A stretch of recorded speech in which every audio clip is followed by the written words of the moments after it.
এবার আমরা পথে নামলাম। আমরা বলতে রামকৃষ্ণ মিশনের প্রাক্তনীরা, তাদের সঙ্গে ছিলেন মিশনের ভক্তবৃন্দ এবং তাদের পরিবারের সদস্যরা।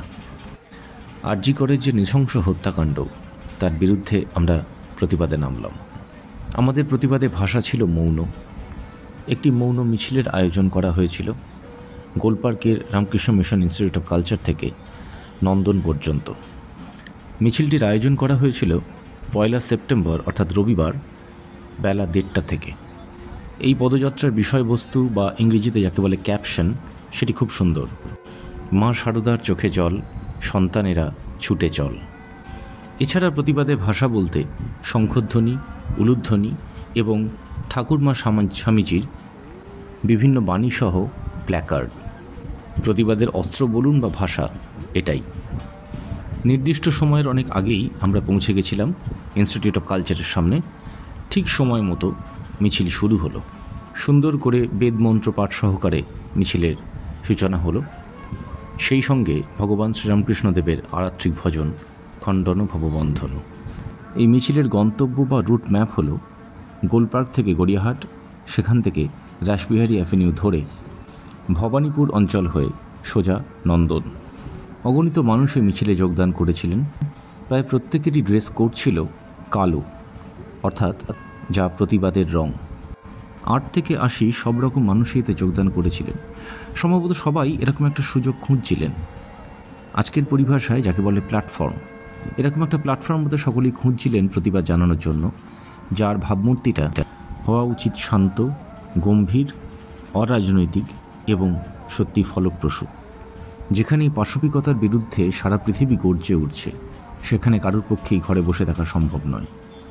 যাই হোক, নির্দিষ্ট সময় মতো মিছিল শুরু হয়ে গেল এবং আমরা ধীরে ধীরে এগিয়ে চললাম আমাদের গন্তব্যের দিকে। ছোটবেলা থেকে আজ পর্যন্ত অনেক মিছিলেই হেঁটেছি বা অনেক পদযাত্রায় পা মিলিয়েছি।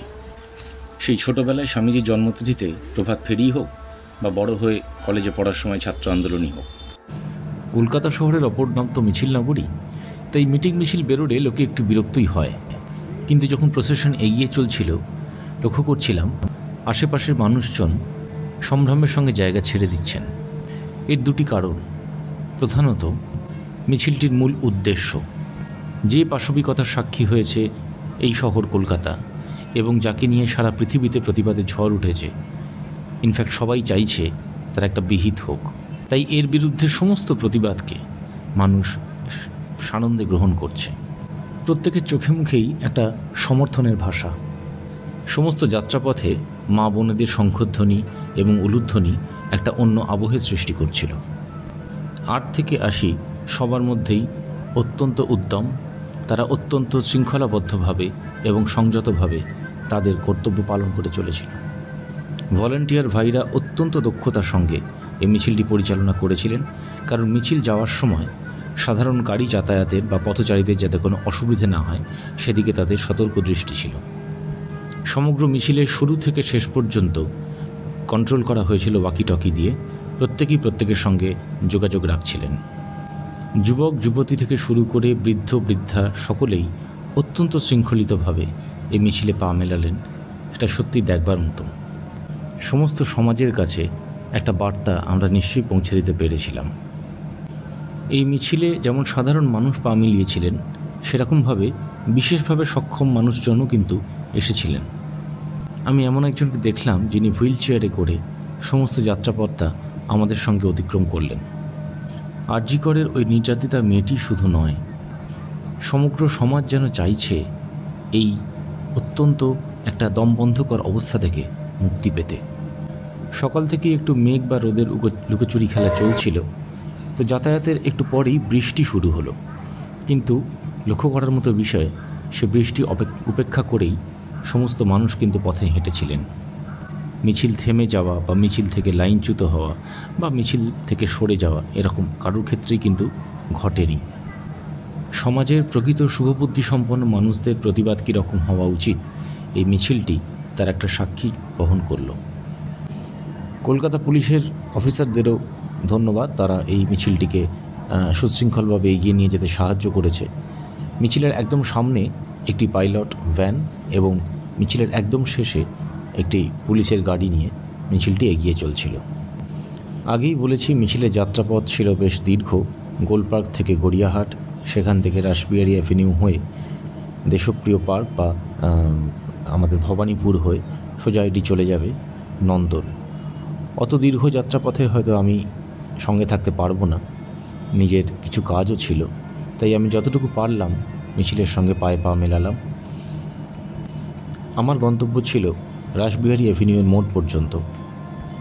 তারপরে অনিচ্ছা সত্ত্বেও এই মিছিল থেকে নিজেকে বিচ্ছিন্ন করতে বাধ্য হলাম।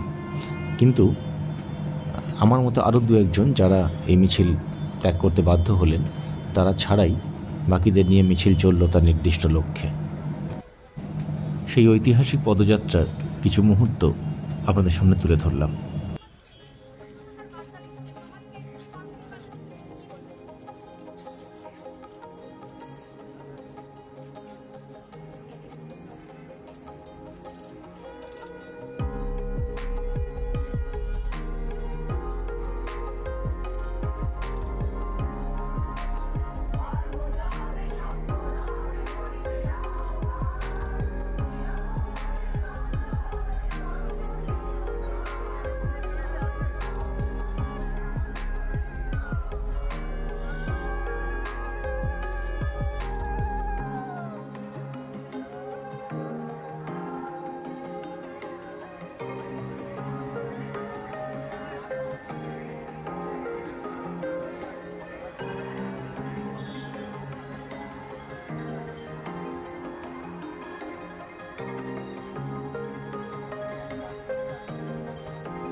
সম্ভাবনাময় যে প্রাণটি অকালে ঝরে গেল, সে বিচার পাক, আর সেই সঙ্গে বিচার পাক সমগ্র বিশ্ব।